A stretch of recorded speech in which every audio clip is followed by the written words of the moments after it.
ಇಂದು ಪ್ರತಿ ಮನೆಯ ದೊಡ್ಡ ಸಮಸ್ಯೆಯಾಗಿದ್ದು ಇದನ್ನ ವಿಲೇವಾರಿ ಮಾಡುವ ಸ್ಥಳೀಯ ಆಡಳಿತಗಳಿಗೆ ಇದೊಂದು ಬೆಟ್ಟದಂತಹ ಸಮಸ್ಯೆ.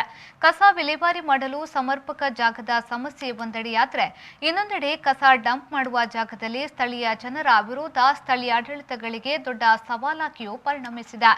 ಇಂತಹದೇ ಸವಾಲನ್ನ ಎದುರಿಸಿದ್ದ ದಕ್ಷಿಣ ಕನ್ನಡ ಜಿಲ್ಲೆಯ ಈ ಗ್ರಾಮ ಪಂಚಾಯತ್ ಕಸ ನಿರ್ವಹಣೆಗಾಗಿ ತೆಂಗಿನ ಕೃಷಿಯನ್ನೇ ಪ್ರಾರಂಭಿಸಿದೆ. ಹೇಗೆ ಹೇಳ್ತೀರಾ? ಈ ಸ್ಟೋರಿ ನೋಡಿ. ಕಸದ ನಿರ್ವಹಣೆ ಇತ್ತೀಚಿನ ದಿನಗಳಲ್ಲಿ ದೊಡ್ಡ ಸಮಸ್ಯೆಯಾಗಿದ್ದು, ಮನೆಯಲ್ಲಿ ಉತ್ಪತ್ತಿಯಾಗುವ ಹಸಿ, ಒಣ ಮತ್ತು ಇತರ ಕಸಗಳು ಮನೆಯಿಂದಲೇ ನೇರ ರಸ್ತೆಯ ಬದಿಗಳಲ್ಲಿ ರಾಶಿ ಬಿದ್ದಿರೋ ದೃಶ್ಯ ಎಲ್ಲೆಂದರಲ್ಲಿ ಕಾಣುವುದು ಸರ್ವೇ ಸಾಮಾನ್ಯವಾಗಿ ಬಿಟ್ಟಿದೆ. ಕೆಲವು ಕಡೆಗಳಲ್ಲಿ ಈ ಕಸಗಳನ್ನು ಸಂಬಂಧಪಟ್ಟ ಸ್ಥಳೀಯ ಆಡಳಿತಗಳು ವಿಲೇವಾರಿ ಮಾಡಿದ್ರೆ, ಇನ್ನು ಕೆಲವು ಕಡೆಗಳಲ್ಲಿ ರಾಶಿ ಬಿದ್ದ ಕಸಗಳು ಇಲ್ಲೇ ಕೊಳೆತು ನಾರುತ್ತಿರುತ್ತವೆ. ಆಯಾಯ ಗ್ರಾಮಗಳಲ್ಲಿ ಉತ್ಪತ್ತಿಯಾಗುವ ಕಸಗಳನ್ನು ಸಂಬಂಧಪಟ್ಟ ಗ್ರಾಮ ಪಂಚಾಯತ್, ನಗರಸಭೆ, ನಗರ ಪಾಲಿಕೆಗಳು ವಿಲೇವಾರಿ ಮಾಡಬೇಕೆಂಬ ಕಾನೂನು ಜಾರಿಗೆ ಬಂದ ಬಳಿಕ ಕಸಗಳನ್ನು ಮನೆ ಮನೆಯಿಂದ ಸಂಗ್ರಹಿಸುವ ವ್ಯವಸ್ಥೆ ಜಾರಿಗೆ ಬಂದಿದೆ. ಈ ವ್ಯವಸ್ಥೆ ಜಾರಿಯಾದ ಬಳಿಕ ಮನೆಯಲ್ಲಿದ್ದ ಕಸ ಗ್ರಾಮ ಪಂಚಾಯತ್ಗಳ ಮಡಿಲಿಗೆ ಸೇರಿದ್ದು, ಹೀಗೆ ಸೇರಿದ ಕಸಗಳನ್ನು ವಿಲೇವಾರಿ ಮಾಡುವುದು ಹೇಗೆ ಎನ್ನುವ ಸಮಸ್ಯೆ ಎಲ್ಲ ಸ್ಥಳೀಯ ಆಡಳಿತದ ಮುಂದಿದೆ. ಇಂತಹದೇ ಸಮಸ್ಯೆಯ ಸುಳಿಯಲ್ಲಿ ಸಿಲುಕಿದ್ದ ದಕ್ಷಿಣ ಕನ್ನಡ ಜಿಲ್ಲೆಯ ಕಡಬ ತಾಲೂಕಿನ ಅಲಂಕಾರು ಗ್ರಾಮ ಪಂಚಾಯತ್ ಈ ಸಮಸ್ಯೆಯನ್ನ ಸವಾಲಾಗಿ ಸ್ವೀಕರಿಸಿದೆ. ಅಲಂಕಾರು ಪೇಟೆ ಮತ್ತು ಗ್ರಾಮದ ಎಲ್ಲಾ ಮನೆಗಳಿಂದ ಸಂಗ್ರಹಿಸಿದ ಕಸಗಳನ್ನು ಎಲ್ಲಿ ಡಂಪ್ ಮಾಡುವುದು ಎನ್ನುವ ಯೋಚನೆಯಲ್ಲಿ ಬಿದ್ದಿದ್ದ ಈ ಗ್ರಾಮ ಪಂಚಾಯತ್ ಆಡಳಿತ ಕಸಗಳನ್ನು ಡಂಪ್ ಮಾಡಲೆಂದೇ ತೆಂಗಿನ ತೋಟವೊಂದನ್ನು ಪ್ರಾರಂಭಿಸಿದೆ.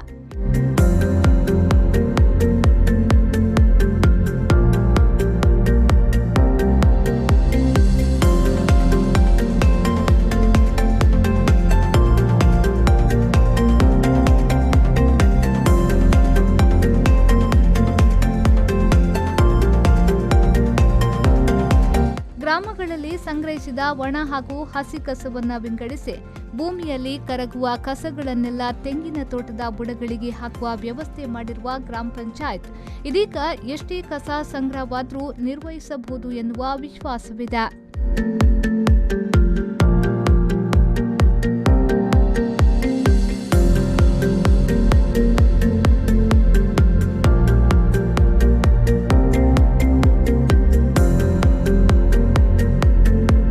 ಸರ್ಕಾರದ ವಿವಿಧ ಅನುದಾನಗಳನ್ನು ಬಳಸಿಕೊಂಡು 2 ಎಕರೆ ಜಾಗದಲ್ಲಿ ಕಸ ವಿಲೇವಾರಿ ಘಟಕ ಹಾಗೂ 250ಕ್ಕೂ ಮಿಕ್ಕಿದ ತೆಂಗಿನ ಸಸಿಗಳ ತೋಟ ಮಾಡಲಾಗಿದ್ದು, 2 ವರ್ಷಗಳಲ್ಲಿ ಎಲ್ಲ ತೆಂಗಿನ ಗಿಡಗಳು ಉತ್ತಮ ಬೆಳವಣಿಗೆಯನ್ನ ಕಂಡಿದೆ.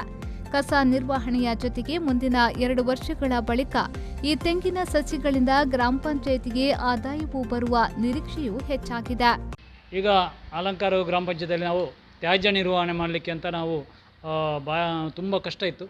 ಆ ಸಮಯದಲ್ಲಿ ನಮ್ಮ ಇಂದಿನ ಆಡಳಿತ ಮಂಡಳಿಯವರು ಸೇರಿಕೊಂಡು ನಮ್ಮಲ್ಲಿ ಆಗಲೇ ಮಂಜೂರಾಗಿರುವ 2 ಎಕರೆ ಘನತ್ಯಾಜ್ಯ ಜಾಗದಲ್ಲಿ ತೆಂಗಿನ ಸಸಿಗಳನ್ನು ನೆಟ್ಟು ಅದರ ಮುಖಾಂತರ ನಮ್ಮ ಪೇಟೆಯ ಕಸವನ್ನು ಮತ್ತು ಗ್ರಾಮದಿಂದ ಬಂದ ಕಸವನ್ನು ವಿಲೇವಾರಿ ಮಾಡಿ ಅದರಲ್ಲಿ ಒಣ ಕಸವನ್ನು ಬೇರ್ಪಡಿಸಿ ಮತ್ತು ಕರಗುವ ಕಸಗಳನ್ನು ಗಿಡಗಳಿಗೆ ಹಾಕಿ ಪೋಷಣೆ ಮಾಡುವ ಒಂದು ಯೋಜನೆಯನ್ನು ಹಿಂದಿನ ಆಡಳಿತ ಮಂಡಳಿಯವರು ಮಾಡಿಕೊಂಡರು.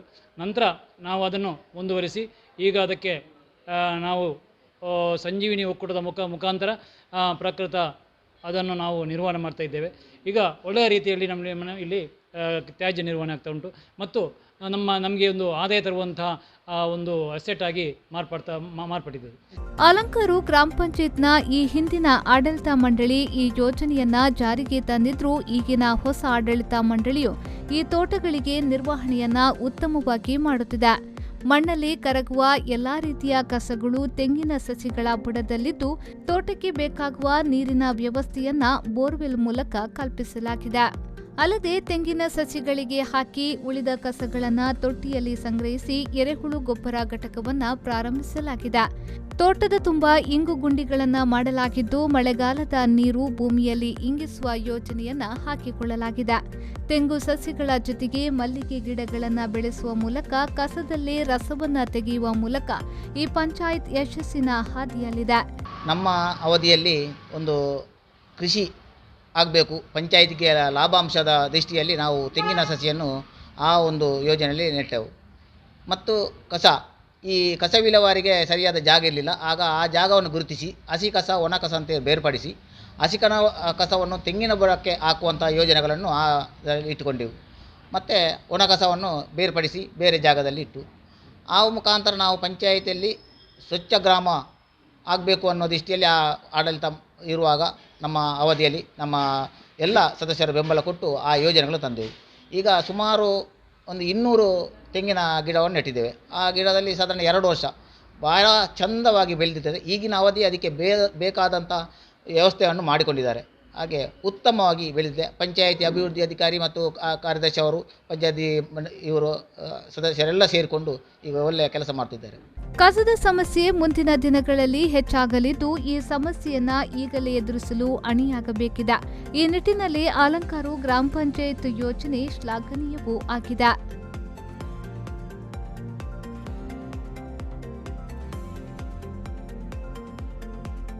ಅನೀಶ್, ವಿ4 ನ್ಯೂಸ್, ಪುತ್ತೂರು.